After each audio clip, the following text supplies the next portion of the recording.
ada orang yang cakap juga, dia datang, Pogba France, Martial France, terus dia perform buy one free two.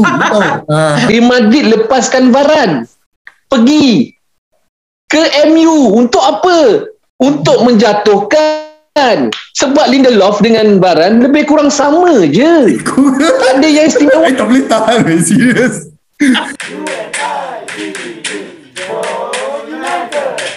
Salam sejahtera and welcome to Jom United. We are a Malaysian Manchester United fan channel. A very, very happy Malaysian Manchester United fan channel, so to speak. Okay, if you are new to our channel, please smash the like button, click subscribe at the bottom right hand corner and turn on the bell notification. Ding dong. So you'll be notified when we release a new video like this. Okay, guys, it finally happened. Our second marquee signing. Okay, it's a Fabrizio Romano. Here we go moment. Rafael Varane to Manchester United. Done. Okay, I'm happy. Everybody is happy, but not to potong steam, just remember one good transfer window does not make up for 16 years of crap by the Glazers. Remember that. Okay, so Doc, how do you feel about this signing, and how would Rafael Varane fit into our current squad? Well, you can see I came dressed in blue, Dom, to welcome our new friend signing. I hope it's better than the last friend signing we had, and has a bigger impact. I think what we've been crying out for in the last couple of seasons was really, some real stability at the back. I think we saw that Cotton Ball was not giving us that stability. There has been criticism of Maguire as well. But, I think now with Varane signing, he'll fit in onto the right side of that back too. I think Maguire will stay on the left side since he likes to dribble up and then pass off the ball to Shaw. Let's hope the combination will work. Varane's got a bit more pace than Maguire, so I think Maguire will be the more steady one. Varane will do the sweeping up at the back. I think I'm really excited, and then together with Wan-Bissaka and Luke Shaw, it should be a formidable back four playing in front of David De Gea. What? David De Gea. So how I threw that one in. Okay, Jai, dengan Varane sekarang masuk ke dalam kita punya centre back pairing dengan, obviously I rasa dengan Maguire lah. Okay, apa you rasa masa depan Lindelof dengan Bayi dengan si Tuan Zebi? Okay, you all guys boleh tengok I punya senyum ni macam senyum sinis tau. Senyum macam senyum fake senyum je. Sebab I tak faham. Okay, you all nak gelak, you gelak lah, tak ada masalah. Sebab I memang terus terang, ini hanya palsu punya senyuman. I tak faham kenapa United, fan United dengan management ambil Varane. Kenapa Varane? Sedangkan kita ada Lindelof. Kalau nak tengok Jai, yang mana sinis ni? Jai, yang mana sinis ni? Jai, you makan apa tadi, Jai? Abang cakap abang ketawa. I ketawa sebab I rasa benda ni palsu. Macam I buat benda yang palsu tau. Pasal sebab apa yang aku rasa, macam kenapa kita nak kena ambil Varane umur 28 tahun yang latest hero itu hari pun tenggelam. Sedangkan kita ada Lindelof, ada bayi, and then kita ada seorang lagi, siapa ni fan? Tun Zebel, SL. Mungkin SL Lona. Tapi kenapa kita dah ada Lindelof, kita dah ada bayi, kita still nak ambil Varane? Sedangkan Varane 28 tahun, tak ada defense lain ke yang kita nak kena ambil? Dengan statistik apa yang I tengok dalam profile dia, tak cukup bagus lah. Serius, kita apa? Cakap tak, kita rewind sikit, jom sembang episod yang sebelum ni. Betul. Tengok balik apa komen Jai tentang Jai. I rasa kan guys, sikit nak cakap sikit. Dalam semua lalang-lalang dalam dunia ini kan, dunia yang kena tiup paling kencang yang you punya lah. Bro, you faham tak maksud I? Past is past. Benda dah lepas lah. Nak buat apa cerita lagi benda yang lepas? Sekarang ni move on. Lindelof ada lagi.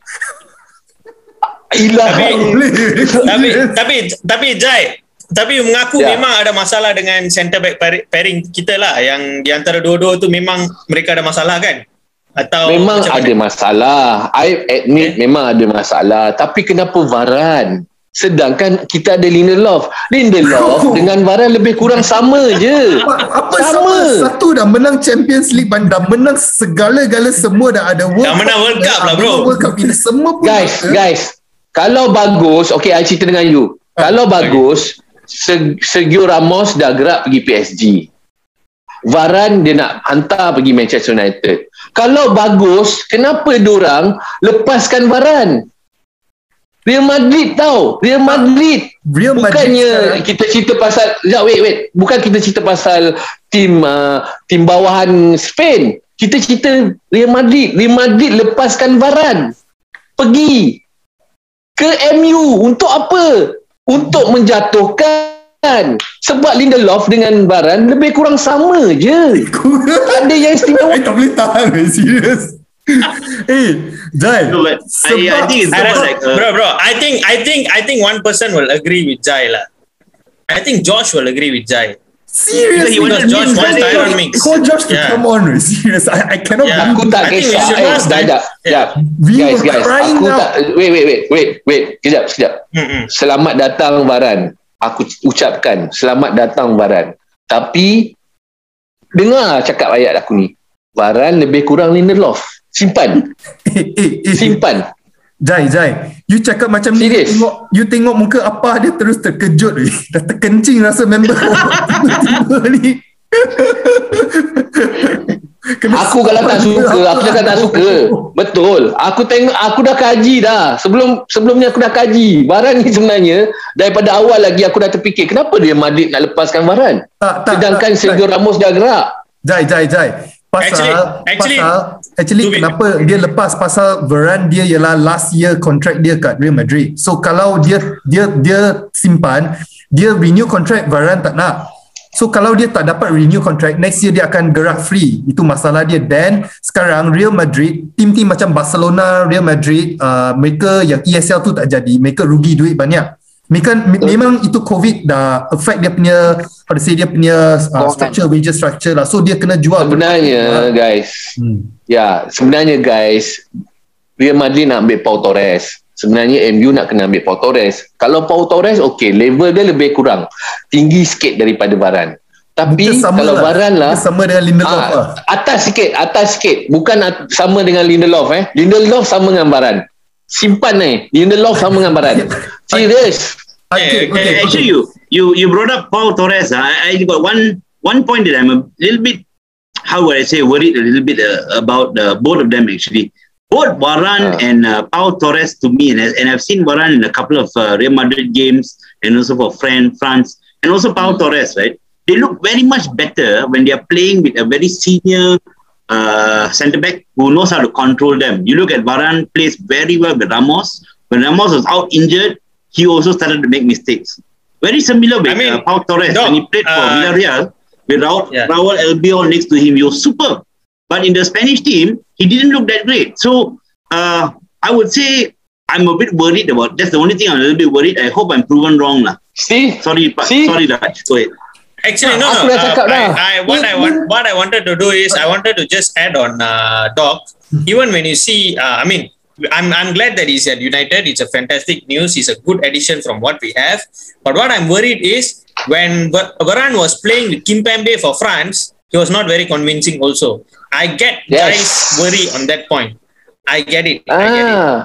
So, dia sama dengan Lindelof. Hopefully he proves us wrong. I think the whole France squad the whole France squad for these Euros also, they weren't really very good as well. As a collective unit, they weren't very good as well. So you can't really just pinpoint Varane or whatnot, you see. I want to ask, kita tanya apa macam stun saja, terus tak tahu nak cakap apa. Terkejut kita punya memang macam ni. I pun terkejut juga. Apa pendapat apa? Saya sebenarnya setuju juga apa yang abang Ijan cakap, sebab kebanyakannya pemain yang daripada luar, daripada tim Inggeris, kalau datang kepada tim Inggeris mungkin flop. Kebanyakannya memang flop.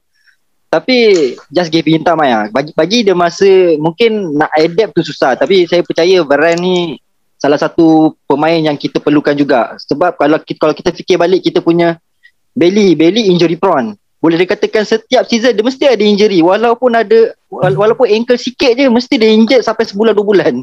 Lepas tu Lindelof bagus, dia agresif, cuma dia tak, bagi saya dia tak berapa nak, macam mana dia punya body contact dia tak berapa nak kuat sangat, sebab kebanyakannya bolos MU datangnya daripada side Lindelof, bukan Maguire. Yes. So one of the thing kenapa Ole Gunnar Solskjaer tu nak kena beli right centre back, bukan left centre back, right centre back, iaitu Varane, untuk nak bergandingkan dengan Maguire. Mungkin pada pendapat saya bulan pertama, bulan kedua mungkin flop sikit lah, tapi dia akan konsisten selepas dia dah boleh adapt dengan culture English team. Ini apa yang expect saya lah. Yang memang you all are discounting one thing. Dom, I nak tambah sikit je Dom. Sikit. Sila. Soalan Varane ni datang sebabkan gaji tinggi ke ataupun saja-saja nak datang? Itu je. 400,000, 300,000. Kau datang MU lah. MU banyak duit kau. Dia boleh bayar gaji kau. Kau tengok David De Gea gaji berapa? Kau tengok Pogba boleh minta berapa? You jangan cari gaduh dengan David De Gea. Contoh. Sorry dok. Contoh. Tapi kalau sesiapa yang bagi tahu Varane ya mesti Pogba tu. Bukan dia tu senyap. Duduk bangku tapi senyap. Sorry. Tapi serius. Soalan dia, Varane ni datang untuk apa?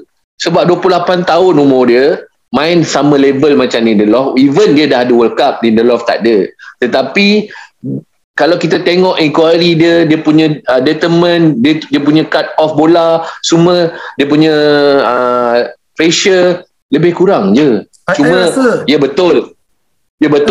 Lindelof tu lembik sikit, tapi Lindelof muda lagi tau. Itu soalan Lindelof muda lagi. Tapi dia muda lagi dok. Dia muda lagi. Kita boleh tapi abang kena ingat Varane ni waktu seusia dengan Lindelof lagi beast. Yelah. Tapi kenapa sekarang dah tak beast? Kenapa nak datang sini? Datang MU nak buat MU apa? Dia Jai. Dia datang juga, one of the thing, dia ada dia punya aura dia lah. Dia punya, boleh senang cakap aura dia. Dia akan mempengaruhi pemain-pemain yang muda sekeliling dia. Macam Luke Shaw, Aaron Wan-Bissaka semua. That itu confirm no doubt. Macam example even Sergio Ramos. Yalah, kita ada satu masa nak Sergio Ramos. Kalau dia datang, dia punya appeal saja tu, dia akan menaikkan kita punya team. And then ada orang yang cakap juga, dia datang Pogba France, Martial France, terus dia perform buy one free two. Ada satu member cakap. But you all are discounting one thing, you know. Maybe Nagy has come back from the World Cup as a new leader, having led the English team to the final. Maybe now he can, be the Ramos or the Albiol for Varane. Then good lah. Then he can cover for Varane. Buat apa kita nak, guys? Buat apa kita nak Varane yang sekadar aura saja?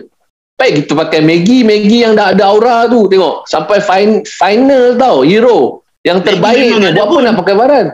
Maggie tak keluar. So okay guys. Okay, so we leave it to the audience. Okay, comment below. Do you agree with Jai that Varane is lebih kurang sama macam Lindelof, which I don't think so, but what do you guys think? Leave a comment below. Okay, we move on to the next topic. Okay, introducing Varane to the team, partnering with Maguire. Okay, will this be the end of the McFred partnership? Okay, will this actually break up? Will this give Ole the confidence to break up the McFred partnership and maybe just leave one CDM there? What do you think, Raj? Before I begin, I think United have a lot of young prospects, right? We have over the years recruited a lot of young players. Even Sancho is a youngster, just blending into the team. What we need now, I can't remember who actually said it. We need more leaders in the squad. I think I've told this before also. What United lacks at the moment, a person who come in and show their leadership. I mean, the dressing room changed after Bruno came in.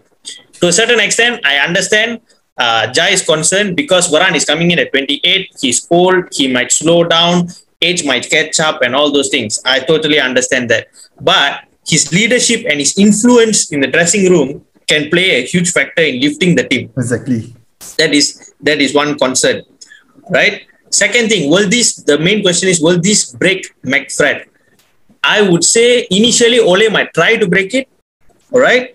But if the going gets tough, he's going to go back to his double pivot and throw in McFred all over again.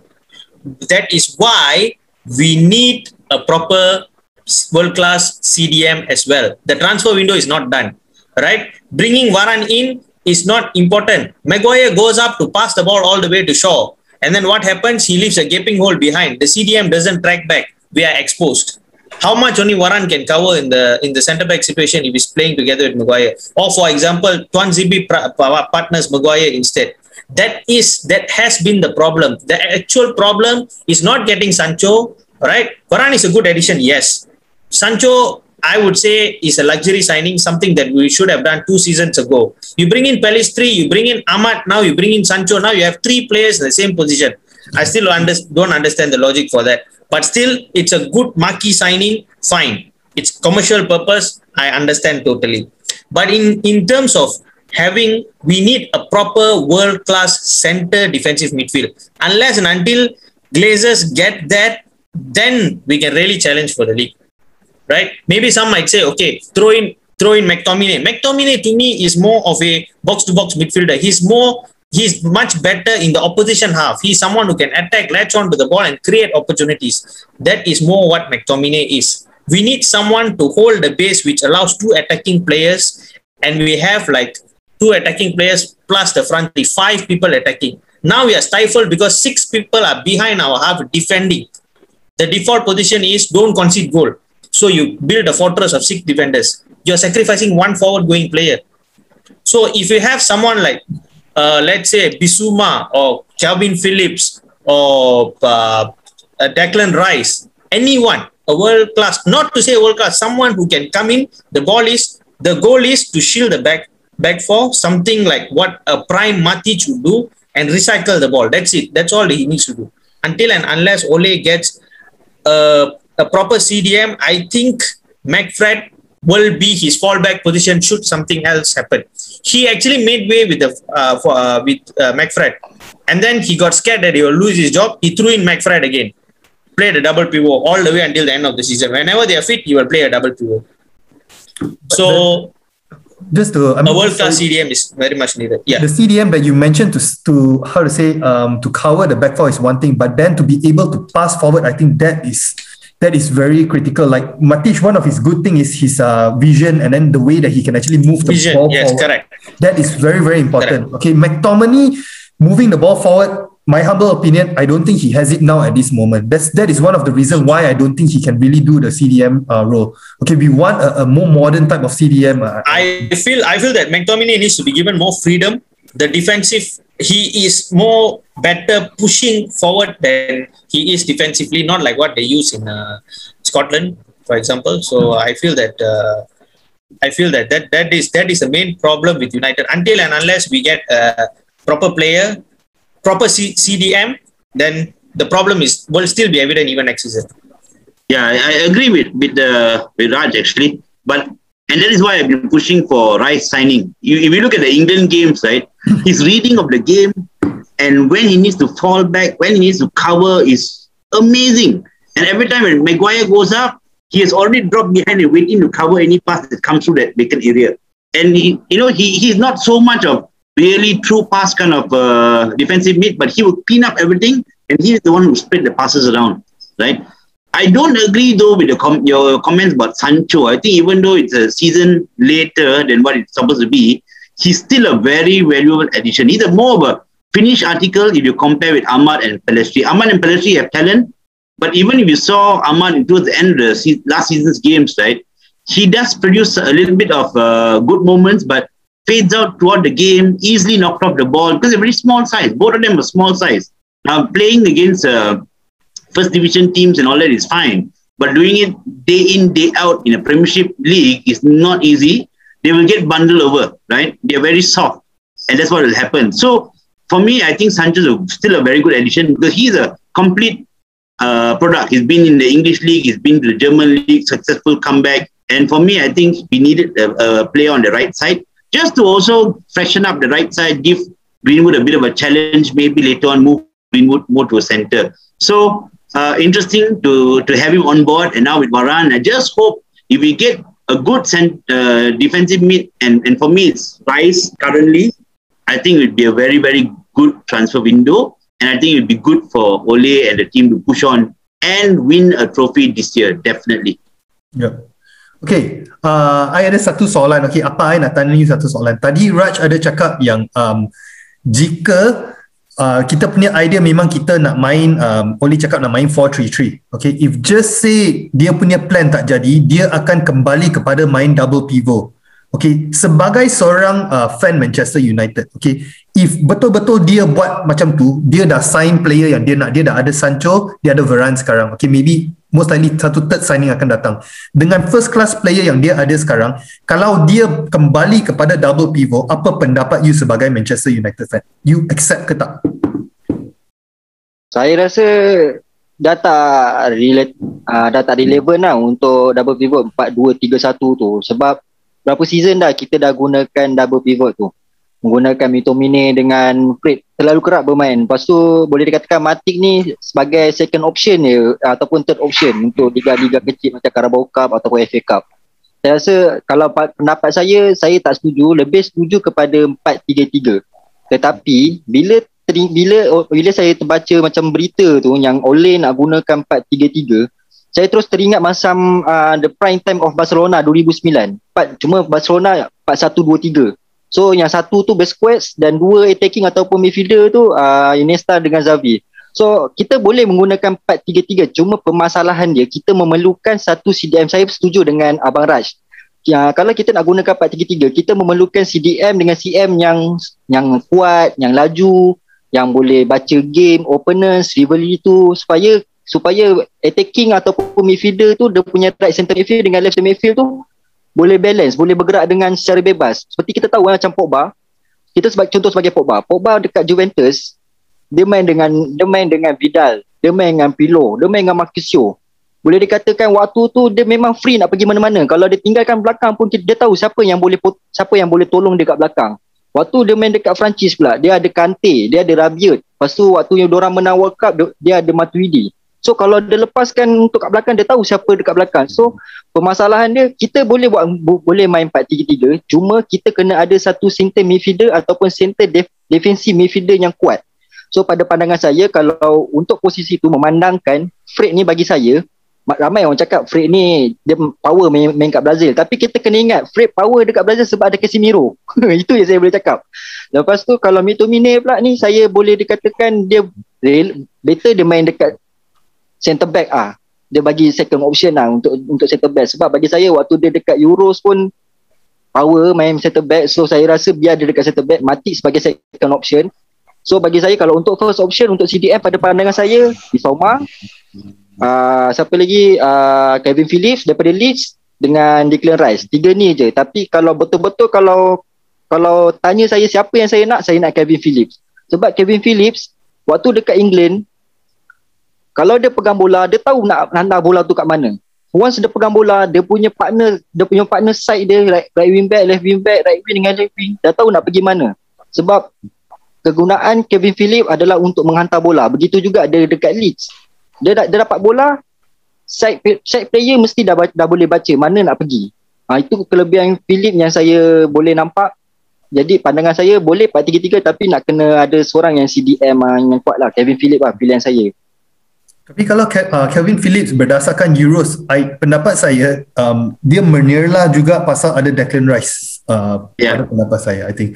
Yeah, I agree. Actually, Declan Rice sat a little bit more deeper. He was the one who break up more, and Calvin Phillips slightly in front. So they're both defensive mids, but Calvin Phillips is given a little bit more freedom to go forward, right? And I echo what Apa has said. The 4-3-3 is good attacking formation. Right? We cannot compare so much with the Barcelona team because those guys came up from La Masia all together. They knew each other's movements. It's like the class of 92, they knew where each other was going to be already. So cannot compare so much. But the key about the 4-3-3 is going to be discipline. Your three midfielders, right? They have to be disciplined. They cannot have that I'm only attacking, I'm not coming down to defend, because you're only playing with 3. Unless you have a really good defensive mid, you can, but your 3 has to be disciplined and drop down when need to, right? I know Bruno can. I know your current, if just say Fred or McTominay plays in the defensive role, you can. Pogba would be my question. I got nothing against him, but the thing is, can he be disciplined enough to play in a 4-3-3? That would be my question. Okay, Jai, soalan pada you, Jai. Tanya sikit. Dengan kita tengah cakap 4-3-3 ni, dengan squad yang kita ada, okay, assume lepas ni mereka tak nak sign player, siapa pendapat you akan ambil position CDM? CDM McTominay. Because tapi kalau tanya pendapat I secara jujur, terus terang I cakap memang MU kena ada CDM seorang yang terbaru lah, yang latestnya, sama ada Rice ataupun Ben White ataupun Phillips. Itu antara CDM yang function, yang boleh buat kerja. Tapi untuk dalam MU punya current player yang I nampak, McTominay, sebab dia masih muda and then dia boleh belajar. Sebab dia memang kalau ikutkan dekat Scotland dia main back kan, CB. Tapi dekat MU dia main midfield. Tapi kita boleh komposkan dia jadi, dia sebenarnya CDM ni dia kena buat banyak kerja kotor, kerja bentesan macam Roy Keane. Itu yang sepatutnya kita kena ada sekarang. Sebab sekarang dalam MU yang I nampak McTominay lah. Kalau nak harapkan Fred, dah macam, sebenarnya Fred kalau ikutkan sejarah dia bukannya main midfield, dia main left wing ke right wing, I pun lupa lah. Tapi dia bukannya betul-betul main, dia bukannya pure midfield lah, bukan pure CDM. Tapi kalau nak kompos untuk McTominay lah yang ada current sekarang. Itu pendapat saya. Raj, I got one question for you. Okay, now we give our input about most of us, we are talking about McTominay or some say Matic and maybe Fred. Okay, what about James Garner? Do you think it will be a good idea that we recall him and put him into our team as a CDM? I mean, people see a similarity between him and Carrick. So what do you think? I feel James Garner he has progressed over the years. I think last season he played for Nottingham Forest, if I'm not mistaken. He was on loan at Nottingham Forest. He performed really well for Nottingham Forest as well. My main question is, does the gaffer trust him? Does Ole trust James Garner enough to put him as a first team player? The problem is, when the going gets tough, one bad game, what Ole decides is he wants to play it safe. He wants to go back to his double pivot and protect his back four, which is not supposed to be the mentality that you have heading forward from here. We have got Varane, we have got Sancho. Now we need someone to complete a proper title challenging team. I'm not saying title winning team. We can really challenge for a title if you have a good CDM. And picking from what the question you asked just now, if from the current United lineup, who I would put as a CDM, I would just say throw Tuanzebe into the CDM position. If you really need someone to do the defensive dirty work and shield the back four, throw Tuanzebe as a CDM, play 2 more attacking players. The thing is, you play 6 at the back, effectively you are stifling the team from having more players attacking. We are attacking very well. The problem is we are too insecure at the back that we sacrifice an extra player in our defensive position. So yeah. I nak tambah sikit Dom, yang pasal Pogba tadi, yang soalan yang Dok bagi tahu tadi. Dia kata Pogba sama ada dia nak buat kerja defensif ke tak, nak buat defensif discipline ke tak. Okay, kita tambah gaji dia 500,000, so dia buat kerja.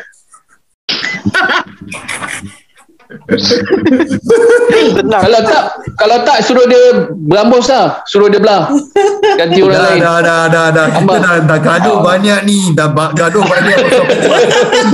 Today jangan macam tu lah, so we are not jangan kata macam tu lah into the equation. Okay, into the topic. Okay, so what do you guys think? Okay, is this signing a good signing? Okay, how will Varane fit into our team? Leave your opinions in the comment below. Okay, another thing I really want to hear from you guys. Do you agree with Jai Lindelof lebih kurang sama dengan Varane.